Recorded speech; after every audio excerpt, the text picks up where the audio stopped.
पंडित जी के family doctor Joshi पंडित जी को अक्सर अपनी क्लिनिक में इनवाइट करते रहते हैं अपने पेशेंट्स को गीता ज्ञान समझाने के लिए।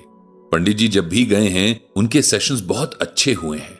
इतने सालों में पंडित जी एक बात तो बहुत अच्छे से समझ चुके हैं कि लोग गीता में इंटरेस्ट तो बहुत रखते हैं, लेकिन उन्हें कोई उनकी भाषा में गीता को एक्सप्लेन करने वाला नहीं मिलता और लोग सोचते हैं कि ये भारी भरकम ज्ञान उन्हें समझ नहीं आएगा।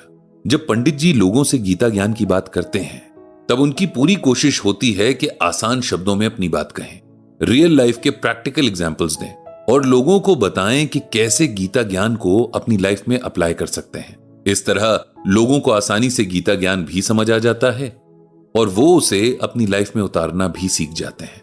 इस बार डॉक्टर साहब ने पेशेंट्स के लिए नहीं बल्कि अपने साथी डॉक्टर्स के लिए गीता ज्ञान का सेशन रखा है। उन्होंने पंडित जी से स्पेशल रिक्वेस्ट की कि वे अपने बिजी शेड्यूल में से थोड़ा सा टाइम जरूर निकालें। पंडित जी मना कैसे करते? वे तो हमेशा चाहते हैं कि गीता का ज्ञान हर घर तक, हर मन तक पहुंचे, तो उन्होंने तुरंत हां कर दी। उनके मन में डॉक्टर्स के लिए बहुत रिस्पेक्ट थी। वे जानते थे कि दूसरों की जान बचाने के काम का उन पर कितना दबाव होता है। उन्हें दिन और रात हमेशा ड्यूटी पर रहना होता है। यह काम शरीर और मन दोनों को थकान देने वाला है और ऐसे में गीता ज्ञान उनके मन को स्वस्थ रखने में बहुत मदद कर सकता है।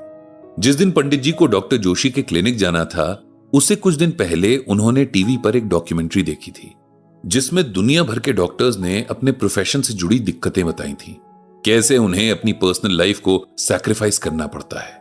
अपनी पूरी कोशिश करने के बाद भी अगर कोई मरीज ठीक ना हुआ या किसी की जान ना बचा पाए तो इसका दुख उन्हें अंदर से तोड़ देता है। और फिर मरीजों के अटेंडेंट भी कई बार डॉक्टर्स की ईमानदारी पर शक करते हैं। ऐसे में कई डॉक्टर्स डिप्रेशन के शिकार भी हो जाते हैं। डॉक्टर जोशी पंडित जी और सरला जी को लेने आ गए थे। क्लिनिक पहुंचकर पंडित जी का सबसे इंट्रोडक्शन करवाया गया। 8 डॉक्टर्स थे, कुछ एकदम यंग, कुछ मिडिल एज में, तो एक डॉक्टर साहब काफी सीनियर थे। सबसे मिलकर पंडित जी को बहुत अच्छा लगा। उन्होंने पूरी सोसाइटी की तरफ से सभी डॉक्टर्स का शुक्रिया अदा किया जिन्होंने सोसाइटी की सेवा की है। फिर पंडित जी ने अपना सेशन शुरू किया और जैसा कि उनका स्टाइल था उन्होंने सबसे कहा कि अगर कोई सवाल हो तो वो सीधे पूछ सकते हैं।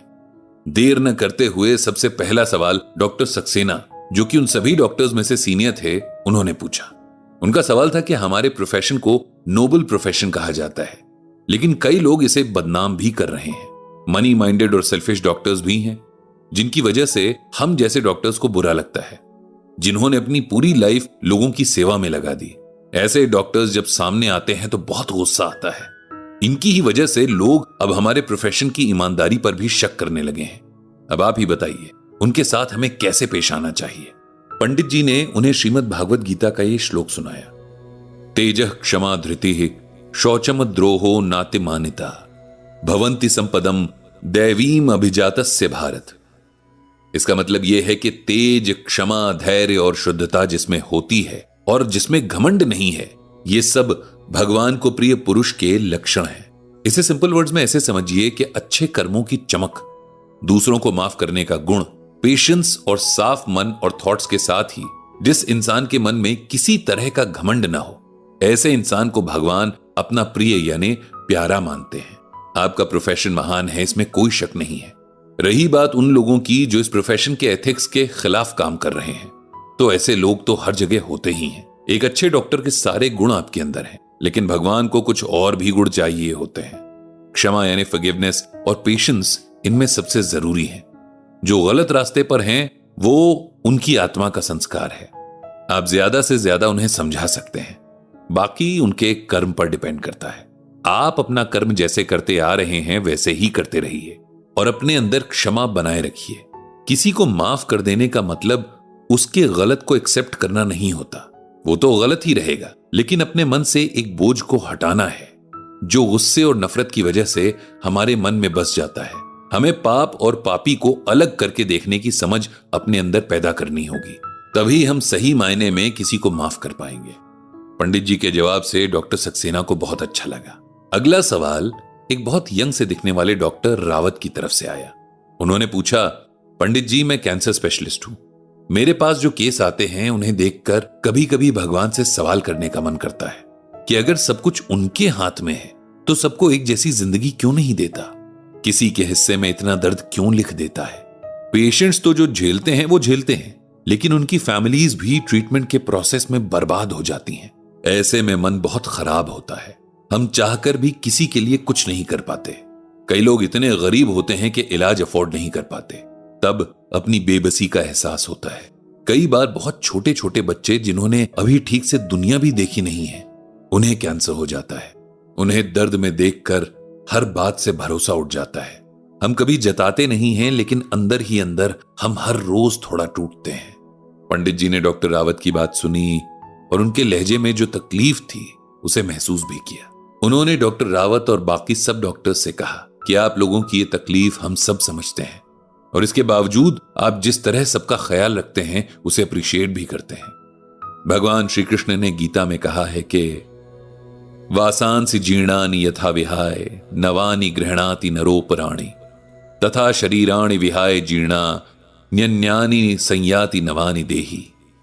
इसका मतलब यह है कि जैसे हम लोग पुराने कपड़ों को छोड़कर नए कपड़े पहनते हैं, वैसे ही आत्मा पुराने शरीर को छोड़कर नए शरीर को अपना लेती है।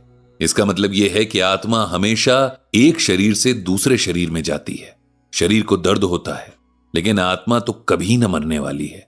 हम जब तक आत्मा और शरीर के फर्क को स्वीकार नहीं करेंगे, तब तक दुखी होते रहेंगे।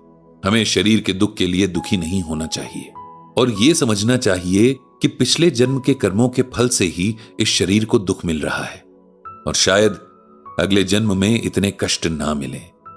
हर इंसान चाहे सुख में है या दुख में, उसे अपने कर्मों का हिसाब चुकाकर ही जाना है और यही सबसे बड़ा सच है। हमारे मन में एक दूसरे के लिए प्रेम और दया होनी चाहिए, लेकिन हमें किसी भी कंडीशन में अट्रैक्शन में नहीं पड़ना चाहिए, न किसी इंसान से न किसी चीज से। रही बात भगवान के अन्याय करने की, तो उसे यूं समझिए कि जैसे आपके लिए आपके सभी पेशेंट्स बराबर हैं। आप सबका इलाज उतनी ही अच्छी भावना से करते हैं, लेकिन उनकी सेहत कैसी रहेगी ये उनके बॉडी पार्ट्स पर डिपेंड करता है कि वे अंदर से कितने मजबूत हैं। बस यही बात लक पर भी लागू होती है, क्योंकि लक हमारे कर्मों से तय होता है। इसे भगवान किसी से प्यार या नफरत में नहीं लिखते। आप अपने पेशेंट्स को कष्ट में देखकर उनका जितना आपकी कैपेसिटी में हो कष्ट दूर करने की कोशिश करें, लेकिन उसके बाद सब ईश्वर पर छोड़ दें। यही आपके लिए सबसे अच्छा होगा। पंडित जी की बातों से डॉक्टर रावत को थोड़ा सेटिस्फैक्शन मिला। उसके बाद कुछ और डॉक्टर्स ने भी पंडित जी से अपने सवाल पूछे, जिनके जवाब पंडित जी ने दिए। इस तरह से सेशन खत्म हुआ। सबने पंडित जी को थैंक्स कहा और दोबारा मिलने की उम्मीद जताई। घर लौटते हुए पंडित जी और सरला जी रास्ते भर यही डिस्कस करते रहे कि जिनके हाथों में किसी और की जान होती है, उन पर हर वक्त कितना बड़ा प्रेशर रहता होगा। ऐसे में अगर उन्हें गीता ज्ञान बहुत शुरू से समझ आ जाए तो बहुत बेहतर होगा। पंडित जी ने सरला जी को बताया कि अब तो बहुत सारे प्रोफेशनल कोर्सेज में गीता के कुछ इंपॉर्टेंट पार्ट्स पढ़ाए जा रहे हैं। यह सुनकर सरला जी को बड़ी खुशी हुई। पंडित जी ने मन ही मन भगवान श्री कृष्ण को प्रणाम किया और उनसे सबको शांति और शक्ति देने की प्रार्थना की।